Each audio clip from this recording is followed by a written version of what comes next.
सभी विद्यार्थियों को नमस्कार। मैं उमेश माथुर, माथुर क्लासेस और फवीज इंस्टीट्यूट ऑफ मैथमेटिक्स पर आपका स्वागत करता हूं। क्वेश्चन ऑफ द डे की क्लास में पिछली क्लास वाला क्वेश्चन लेते हैं।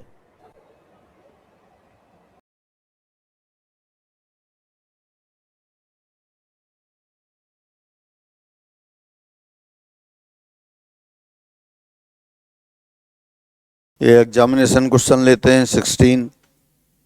यदि एक त्रिभुज एबीसी की भुजाओं के मध्य बिंदु 0, 0, 1, 2, -3, 4 हो तो इसका क्षेत्रफल होगा। If mid points of sides of triangle ABC are 0, 0, 1, 2 and -3, 4, then its area will be।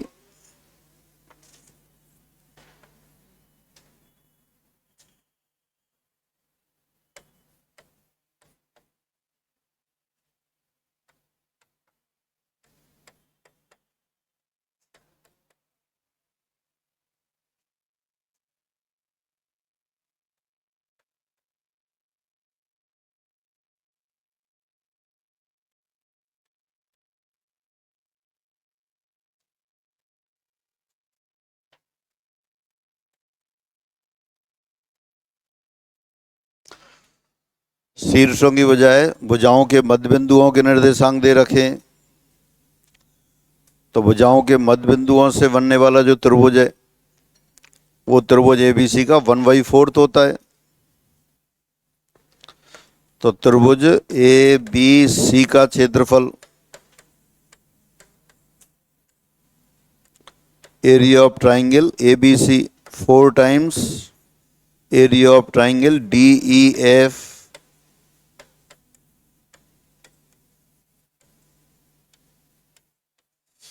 ये आप पहले से जानते हैं छोटी क्लासों से। तो इसका एरिया लिख सकते हैं आप 1/2 x1/2 x1 1 into 4 minus x2 minus 3 into 2 4 6 10 10/2 5 5 into 4 20।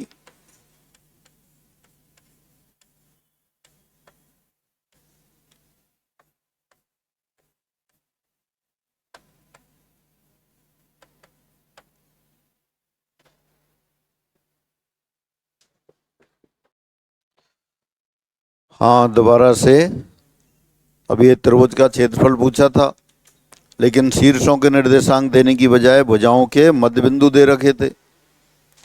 तो ये आप प्लेन ज्योमेट्री से जानते हैं, छोटी क्लासों में पढ़ के आए हैं आप कि किसी भी त्रिभुज की भुजाओं के मध्य बिंदुओं को मिलाने से जो त्रिभुज बनता है उसका क्षेत्रफल दिए त्रिभुज के क्षेत्रफल का 1/4 होता है।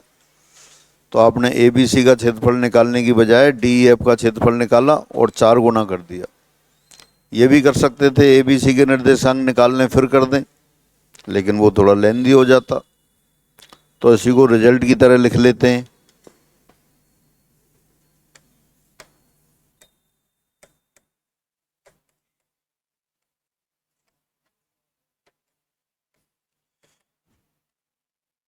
किसी त्रिभुज की भुजाओं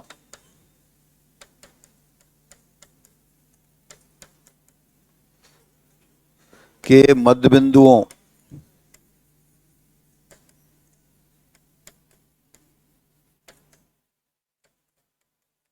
को मिलाने से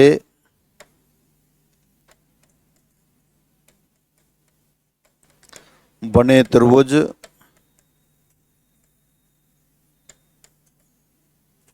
का क्षेत्रफल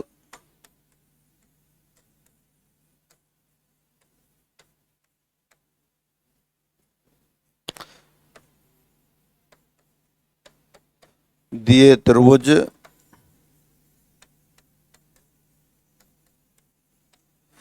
के क्षेत्रफल का 1/4 होता है।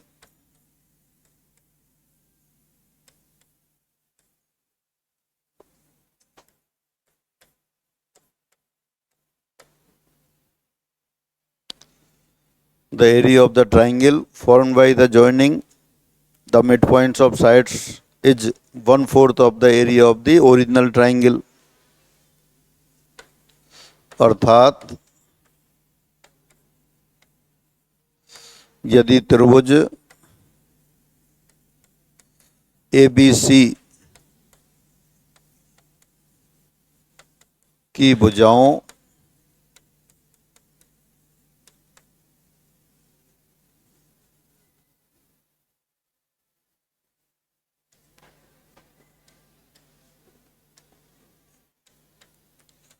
BC CA AB के मध्य बिंदु क्रम से DEF हों, तब एरिया ऑफ ट्राइंगल DEF त्रिभुज ABC का क्षेत्रफल 1/4 of area of triangle ABC।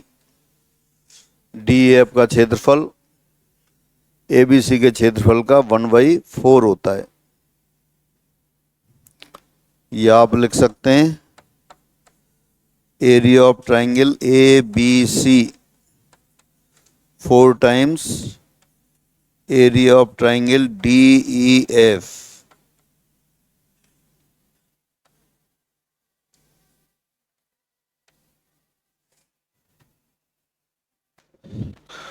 तो ये रिजल्ट की तरह याद रखेंगे आप।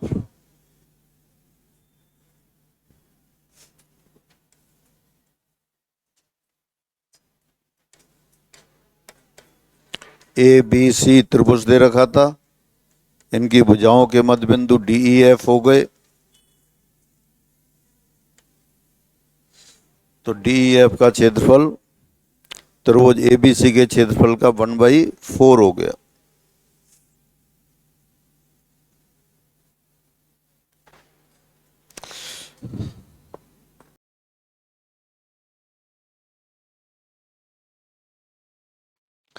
क्वेश्चन 125 एक्सरसाइज वाला क्वेश्चन है, आपकी सीट में दे रखा है।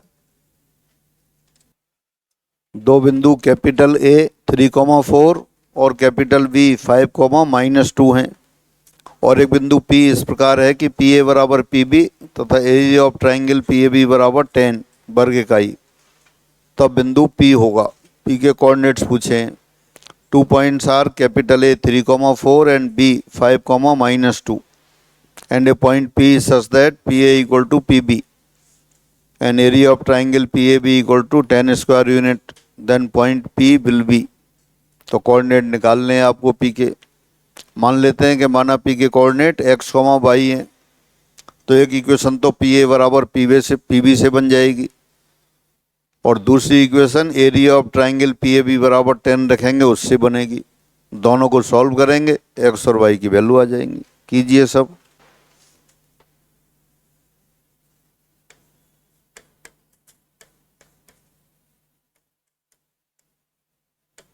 माना बिंदु P x, y है,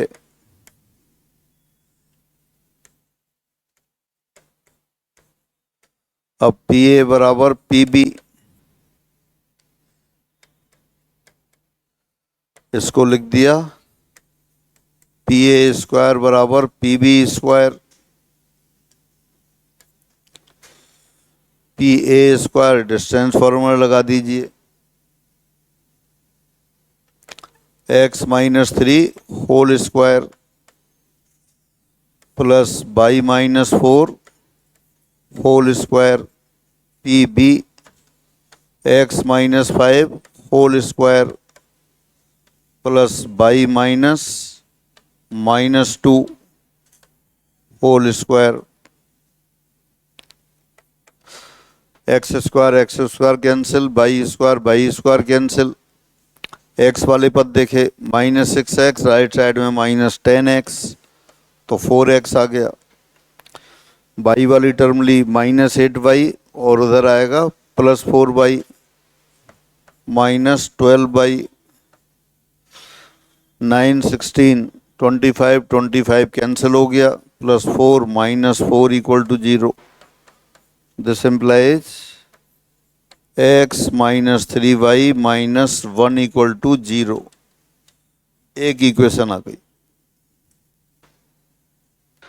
दो कंडीशन दे रखी हैं, पी ए बराबर पी बी और area of triangle P A B बराबर 10। पहली कंडीशन ले दी आपने, पी ए बराबर पी बी, पी के कोऑर्डिनेट एज्यूम किए तो एक रिलेशन आ गया। चूंकि ऑब्जेक्ट टाइप क्वेश्चन है तो यहीं से आप देख सकते हैं।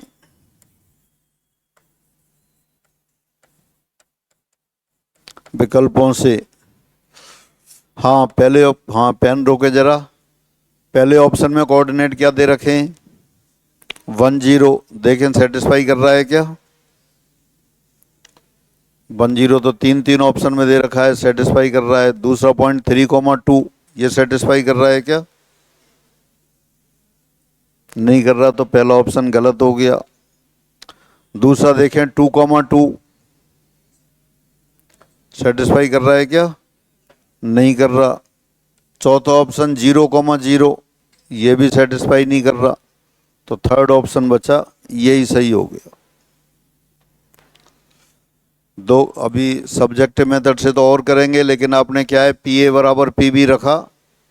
पी ए बराबर पी बी से इक्वेशन आ गई x minus 3y minus 1 equal to 0। तो x और y के जो कोऑर्डिनेट्स हैं वो ऑप्शंस में दे रखें। अगर एक से ज़्यादा ऑप्शन सेटिस्फाई कर रहे होते तो अपन को आगे चेक करना पड़ता। अब सिर्फ थर्ड ऑप्शन के पॉइंट कोऑर्डिनेट्स हैं वही सेटिस्फाई कर रहे हैं। 1,0 भी सेटिस्फाई कर रहा है, x बराबर 7 y बराबर 2 लिख दें वो भी सेटिस्फाई कर रहा है, और कोई नहीं कर रहा। तो यहाँ तो आंसर आ गया आपका। अब दोबारा अपन को सब्जेक्टिव मेथड से करना है, तो एक इक्वेशन आ गई x माइनस 3y माइनस 1 बराबर 0। अब दूसरी कंडीशन क्या है, area of triangle P A B बराबर 10। तो P A B area of triangle P A B बराबर 10। तो देयरफॉर 1/2 x बाई 1 3 4 1 5 माइनस 2 1 बराबर 10। 5 माइनस 2 यही आएगा। अब इसको सॉल्व कर लेते हैं। 2 को साइड ले गए, एक्सपेंड किया, 4 माइनस माइनस प्लस 2 6x, फिर बाई 5 माइनस ये 2 और 1 से किया माइनस 6 माइनस 20 माइनस 26 बराबर 20। 2 से डिवाइड कर दिया, 3x प्लस बाई माइनस 23।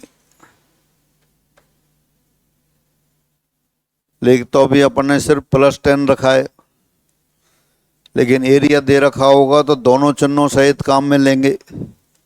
तो 10 भी लिखा, माइनस 10 भी लिखा। अब माइनस 10 वाला यहाँ रख दो।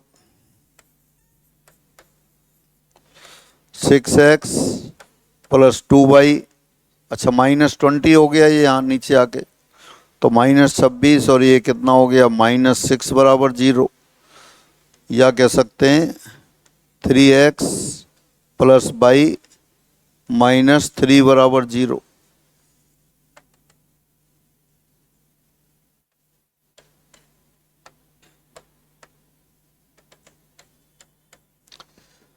समीकरण एक आपने पीछे बना रखी है, x माइनस 3y माइनस 1। आपको नहीं लिखनी है, आपके पास पहले से लिखी हुई है। पहली समीकरण तो किससे आ गई थी, पी ए बराबर पी बी से, और 2 और 3 समीकरण आ गई area of triangle P A B बराबर 10 से। अब 1 और 2 को हल करने पर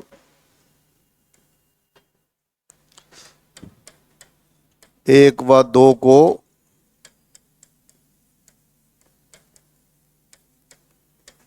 हल करने पर प्राप्त बिंदु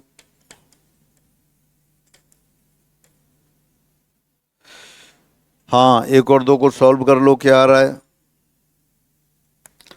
7,2 आ गया।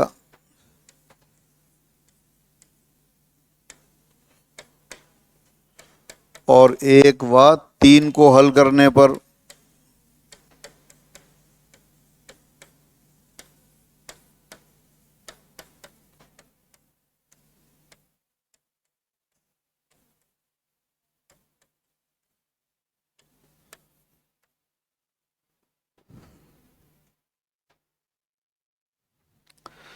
तो ये 1,0 आ गया। तो दोनों बिंदु आ गए। चाहो तो इसको P1 लिख दो, इसको P2 लिख दो, P की दो वैल्यूज आ गई। हाँ देखिए, दोबारा देखते हैं क्वेश्चन शुरू से। आपको दो बिंदु A 3,4 और B 5,-2 दे रखे हैं। तीसरा बिंदु P आपको ज्ञात करना है। कह रहा है तीसरा बिंदु P इस प्रकार है कि PA बराबर PB और एरिया ऑफ ट्राइंगल PAB बराबर 10 है। तो एक मान लिया आपने P के निर्देशांक x, y है, तो PA बराबर PB लिखा, उससे x y में एक रिलेशन आ गया। PA बराबर PB, इसका मतलब PA स्क्वायर बराबर PB स्क्वायर, दोनों की वैल्यू रख दी, सॉल्व कर लिया। x - 3y - 1 बराबर 0 आ गया। ऑब्जेक्ट टाइप क्वेश्चन हो तो इसी को अपन देख लेंगे कौन से ऑप्शन वाले कोऑर्डिनेट इसको सेटिस्फाई कर रहे हैं, वो आंसर आ जाएगा। अच्छा, फिर दूसरी कंडीशन क्या थी? एरिया ऑफ ट्राइंगल PAB बराबर 10 है, तो आपने लिख दिया फिर एरिया ऑफ ट्राइंगल PAB बराबर 10 और उससे कैलकुलेट कर ली। A और B में एक समीकरण और आ गई, 3x + y - 23 बराबर 0। समीकरण नंबर 1 है x - 3y - 1 बराबर 0 और 3x + y - 23 बराबर 0। दोनों को सॉल्व किया, x y की वैल्यू आ गई 7,2, तो आंसर आ गया। लेकिन चूंकि एरिया दे रखा है तो P की दो बिंदु दे रखे थे, तीसरा बिंदु पता करना था, तो तीसरा बिंदु P इस तरह हो सकता है कि PAB एंटी क्लॉकवाइज ऑर्डर में हो, वामावर्त क्रम में हो, या P बिंदु ऐसा हो सकता है कि PAB दक्षिणावर्त क्रम में हो, क्लॉकवाइज हो, तो वो प्लस भी हो सकता है एरिया, माइनस भी हो सकता है। तो दोबारा फिर आपने क्या किया, एरिया को -10 के बराबर लिख दिया। फिर x और y में रिलेशन निकाला तो 3x + y - 3 आ गया। समीकरण नंबर 1 x - 3y - 1 बराबर 0 पहले से थी, और अगर आप नेगेटिव नहीं लेते तो आपका एक ही आंसर आता। आप एक ही आंसर लिखते तो आधा ही आंसर आता, आधा ही नंबर मिलते। यहाँ दो दो दे रखे थे तो आपने नेगेटिव रखा, उससे भी आ गया। और रीजन क्या है? वही रीजन है कि A और B दो बिंदु दे रखे हैं। P बिंदु AB के ऐसी पोजीशन में हो सकता है कि PAB एंटी क्लॉकवाइज ऑर्डर में आ जाए, और P बिंदु ऐसे भी हो सकता है कि PAB क्लॉकवाइज ऑर्डर में आता है। तो इसलिए area of triangle positive negative दोनों हो सकता है, दोनों हो सकता है, तो दोनों ही कंसीडर करेंगे। इससे दो आंसर आएंगे। अब अगला क्वेश्चन आपके लिए होमवर्क है। ये क्वेश्चन आप रीडिंग लगाएंगे, सॉल्व करेंगे और कमेंट बॉक्स में आंसर लिख देंगे।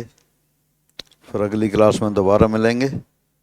आज इतना ही रखते हैं। अब ये क्वेश्चन रीडिंग लगाइए आप और आंसर लिख दीजिए। सभी को नमस्कार।